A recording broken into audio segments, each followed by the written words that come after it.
What's happening, everybody? Welcome back to the TB Toycast YouTube channel. And what's on the pegs? It is, of course, Saturday, and it's time to see what I have been finding out there in my toy hunts. And as always, if you are watching this for the first time, I appreciate you checking out the channel. Make sure to check out my unboxing videos. I'm dropping those 3 times a week, every Monday, Wednesday, and Friday. And I am also doing a show called Tales of the Toy Box, which I drop about once a month, and episode 5 should be up tomorrow if you are watching this on Saturday, the day it drops. But if you're new to What's on the Pegs, it's very literally my toy hunts. I snap pictures throughout my my hunts as I'm always hitting different stores and toy shops, and always finding something different and something new. So that's why I request pictures from you guys. Obviously not the stuff that everybody sees, but if you see something unique, something different, send it my way. I'd like to throw it on here as well. And I was actually at a Comic-Con, a local Comic-Con the other day, and snapped a few pictures. Some of those were on the last week's episode, but I thought this was kind of cool to touch on because I have not seen a lot of these in person. And that is, of course, the Super 7 Teenage Mutant Ninja Turtles. But these are not based on the Playmates toys. Well, they are, but the 2003 version of Playmates. I remember really liking these at the time. And I think a lot of that was because I was so ready for Turtles to return, right? So I was in high school by this point. Turtles had came back, and it was like, whoa, Turtles is back. And I was watching the cartoon at the time, which this seems so archaic now, but at the time they would put out DVDs of like 4 episodes, which is crazy to think. Because they did seasons, but sometimes for cartoons it would be like a 4-episode DVD. And I was buying them all. And the reason I was buying them all, the spine formed a picture, which I was like, oh, that's awesome. I want to get all of these. So cool. But definitely cool to check out. Of course, you see Raphael a couple of times, Donatello, Michelangelo, of course, a Space Cadet Raphael up above, which is more from the original Playmates line, and then kind of a more modern take on Casey Jones. All really, really cool. Super 7, I've lost a little interest with them, honestly, but it is always cool to see it out in the wild, for sure. I had to get a picture of this, 40 years of Transformers Optimus Prime. This thing is amazing. Optimus Prime, of course, always going to be the Hulk Hogan of Transformers, right? The Duke of Transformers. What else? What other comparison? Maybe the Leonardo. I don't know. It depends on how you look at Ninja Turtles, I guess. The Wolverine. The heavy hitter, the top guy, the most popular good guy. And I can't remember what the guy was asking for this, but I was actually there with a friend who was a big Transformers fan and was thinking about it, but the guy was super pushy. Like, here, take it. You'll regret it. And it's just like, okay, easy, dude. I looked it up. It was all over eBay, so come on, no big deal. And he ended up passing, but it's like, I think you can get a better deal. Not only that, like, I don't think it's going to go up too much. But, it's toys. You never know. It could go up dramatically. I guess time will tell on that one. But it's always cool to see some old school Transformers. Now, this is not an old vintage Transformer, but it's designed to look like a vintage Transformer, which is always kind of fun. The Punisher. These McFarlane statues are absolutely phenomenal. This is, of course, the 1/6 scale. So a little bit taller, $50 price point on these, definitely not cheap. As you can see, compared to that DC Multiverse figure there, it's a very big statue. But man, the Punisher will always go down as one of my favorite characters. If you've been watching the YouTube channel, I did recently unbox a Kevin Malone statue from The Office, from the movie Maniacs line. I will be getting all of those. They've made one more so far, so hopefully those continue. But man, these Marvel statues are absolutely phenomenal. It's one of those things where it's like, okay, I have nowhere to put that. And so it does make it a little bit hard, but they are really, really cool. Especially when you get into the 1/6 scale. The price point's a lot. The figures are big. It's like, I don't know where to put these. So, but it is cool to see them. I do like seeing them on the pegs. They're constantly moving. People are buying them, so they're doing well. With McFarlane losing DC sometime in 2026, I'm kind of curious what other Marvel stuff we'll have. I don't see them getting like Marvel Legends because I'm sure Hasbro's got that pretty well locked in. But I wouldn't be shocked if we don't get something else. I guess time will tell on that, as it were. The Night Trooper Halloween Edition. I love the Star Wars Halloween or Christmas figures. I think that is such a fun idea. These have all moved very well. I'm sure you guys have seen those new displays at Walmart, which I think are great. This was all over, 4 of them there. They're all gone as of like a week later. So it's like, oh dang, I should have got one. But yeah, these are really, really cool. Halloween exclusive figures. Are you kidding me? Like, that's such a fun idea. Kind of like a zombified mummy. I mean, just so fun. I'm surprised we don't do this with Marvel Legends because I think that would be a home run. I know they've done a couple of Marvel Zombies, but they weren't really in the same context as that. I'd be like I want like a full Marvel Zombies line or something similar to this, something Halloween based, something Christmas based. They've done it with Funko, right? So is DC. Give us that stuff. I know it's actually an early video on my channel. I unboxed a Santa Batman early on, and I thought that was a really cool figure. Again, I don't think that ever actually happened, but it's like, why not? You know, have some creative liberty and do some fun things. I think that's what toys are all about.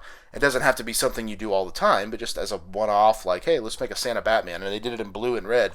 I thought it was great. So, to me, I think it's cool. But the Night Trooper Halloween edition, super, super fun. I actually do have a few Halloween Star Wars figures and some more Christmas figures to unbox on the channel, so hopefully those will be coming up sooner rather than later.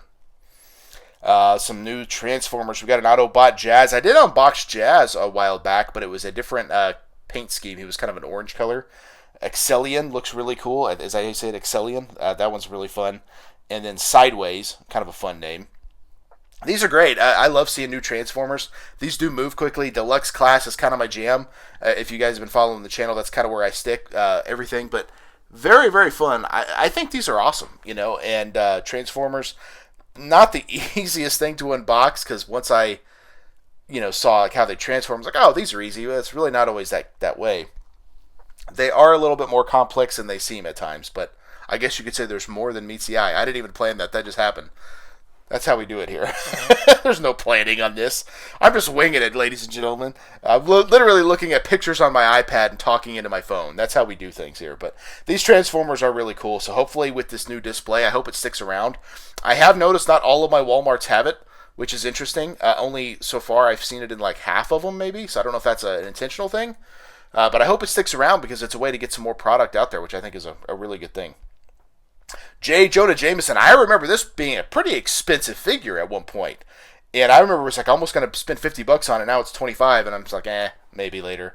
But I go in and out of fandoms, and I've realized as I get older, and, you know, with money being what it is and things getting more expensive, as we all know, you have to buy literally what you're into in that moment. And sometimes you're like, oh, I really need that. But I'm like, you know what? I'm not going to buy it because that's not what I want right now. Right now, I'm into Masterverse. So I'm trying to get as many Masterverse as I can. So expect a lot more of those on the channel. And this is great. Don't get me wrong. I love JJ. It's such a good, almost like kind of a everyday villain for Spider-Man, even though it wasn't really like a villain. But, you know, a bad guy in that sense. But I'm like, you know what? I got to stick with... I got to stick with what I'm enjoying. And, like, I love G.I. Joe, but I haven't picked up any G.I. Joes in a while. Again, you gotta stick with what makes you happy, especially with toy collecting, because it does get tiring and expensive and stressful and all that stuff. You gotta stick with stuff that you enjoy. And one thing I do enjoy is I love hitting up a vintage toy shop. How cool is this to see Demo Man, Rock-On, and Rio Blast, and of course the Turtles of Grayskull, Michelangelo for good measure, over there at a vintage toy shop. I think Demo Man is actually sold out. I think Rock-On is it Rock-On or Rockin'? I don't know, but I believe he's sold out as well, and as is Rio Blast. And Rio Blast and Demo Man, I have Rock-On as well, but I've already opened that. But the other two I have not, so they will be coming up on the channel. So expect those at some point. I do still love Origins. Like I said, I'm all in on Masterverse. I would love to see all these characters in Masterverse, by the way. Kind of reimagined with that new Eternia look. I think it would be really, really fun. But I still got a soft spot for Origins, right? That's what we grew up with. That was like that was old school. And so I'll always have and I love a mini comic. Come on, those are so much fun. So I'll always have a soft spot for those. Like, I really want to get those new Thundercats figures too. I haven't picked those up yet, but I do plan to. Really, really fun. Surfer Sting and Will Ospreay for good measure. Did not expect to see these on that day. Had to pick up Surfer Sting because I legitimately thought I will never see that in stores. And there it was. I could not believe it. In a Target of all places. I had to grab it. I was like, no freaking way. There's Sting. Grabbed it. Couldn't believe it. Will Ospreay also. Not the most dynamic looking Will Ospreay. I know he's got a Supreme figure coming out that looks a lot better. But, you know, he's got the elaborate ring jackets, the ring gear. So this one didn't do a lot for me. So I did pass on that Will Ospreay. But you can't pass up on a Sting. And I'm glad I grabbed it because I have not seen that since. And I know that's going to be a hard one to find for a lot of people. And now we have a new Ric Flair coming out soon. So I'm like, I'm hoping I can find that one as well. We'll see what happens, I guess. But Jazzware's still hanging in there, man. They're still doing good stuff. I think that Flair wave has like 4 new characters. Ric Flair, Mercedes Moné, Roderick Strong, and Juice Robinson. So they're still doing good stuff, which I think is great. So I hope they keep up the good work and keep putting out figures, because there's a lot of guys over there I'd like to get figures of. Good old Wildcats. We got Warblade. I love these figures, man, from Playmates way back in the 90s. $24.99 would take this bad boy home. A little on the expensive side, but look at that carding, man. That Jim Lee art is just unbelievable. This, of course, I've talked about it multiple times, but a lot of artists and creators leave Marvel. They start Image Comics and kind of as like their own thing. Jim Lee comes up with Wildcats. Of course, Jim Lee was doing X-Men at the time. You can definitely see the X-Men look in a lot of these characters. These are great. They're really cool. It just wasn't Marvel, and it didn't hit the same, unfortunately. But man, they are really, really cool. And anytime I see those Wildcats figures, I'm like, oh, I need to get some. I have picked up a couple here and there, but it's just not one I've consistently grabbed. And maybe at some point we'll see. But very, very cool. This was an interesting find. A Collectors Club Spawn Tiffany the Amazon figure. Now, Travis has told me a little bit about these, but I guess they were Collector Club exclusive. So that was kind of, probably very much mail-in, right? Like, this is 90s right here. So you're actually, like, taking a piece of paper and, cutting it out of the magazine or the comic book and, or taking a Xerox of it and mailing it in. Definitely interesting stuff. But a cool figure, and I think it's just a variant. I don't know of a whole lot of differences between the regular Tiffany the Amazon, but if you're a completist, you got to get them all, right? And so that's a good way they do that there. I've never been a completist. I'm a one of every character guy. If it's different enough, I'll grab it, but something like this, I'm like, nah, easy pass for me. I've got her already. I'm good. And that's just always how I've collected. But everybody collects a little bit differently. That is definitely something I've learned since starting this channel or the podcast.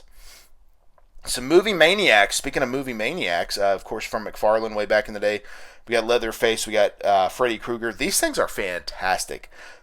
Very, very dark, too, man. I remember, like, the first time I heard about these, because, again, $40 for Leatherface, looks like $30 for Freddy Krueger. Not horrible, I guess, but I remember thinking, like, whoa, those are, like, freaking scary, And I think I saw them at a Camelot Music or an FYE. I can't remember if I had transitioned over to FYE yet, but that's the first time I ever saw them. Again, specialty shop type items. You didn't see them a lot in, like, a Toys R Us or a KB Toys, but here and there you see them, like, ooh, these are dark. I love it. So, very, very cool. That's why I love these resale shops. You got to visit them. I try to hit most of them every couple of weeks or so, because you never know. They might have something new and something totally cool in there, and it's always fun to check it out.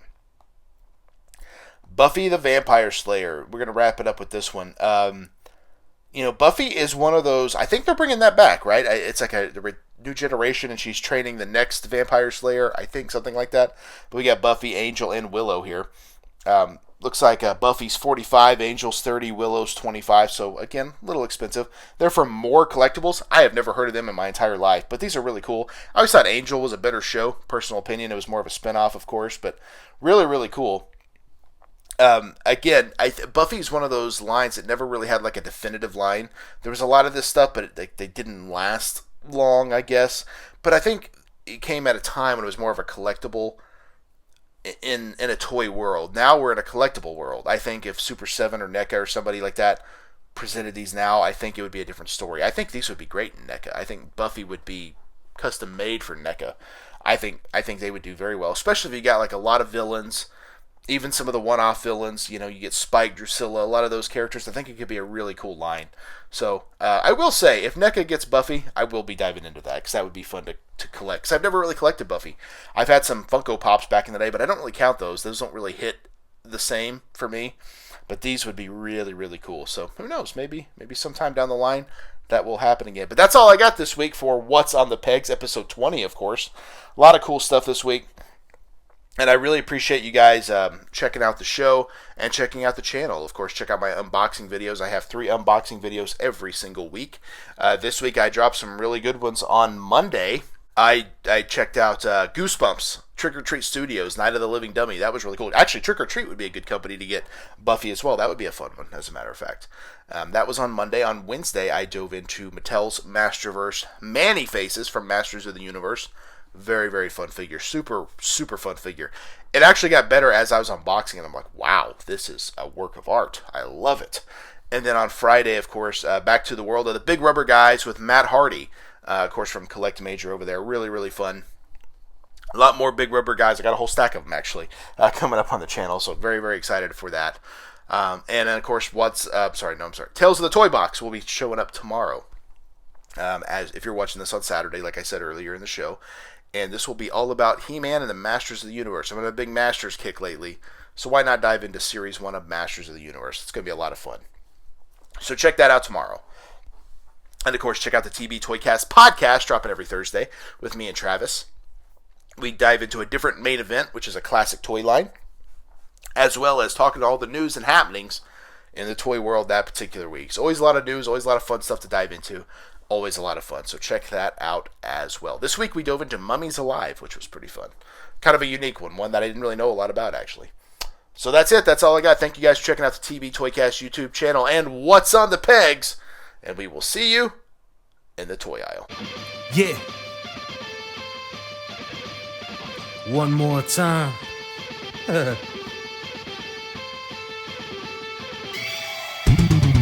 It ain't over till I say it's over. So lock the cage up, cause this is a takeover. The wait's over. If this the final time we meet, then you'll be on your back on my feet. Then I'll tip the cage over as a hangover. I'm super fly so I can splash off the top. And I can shut down the shot.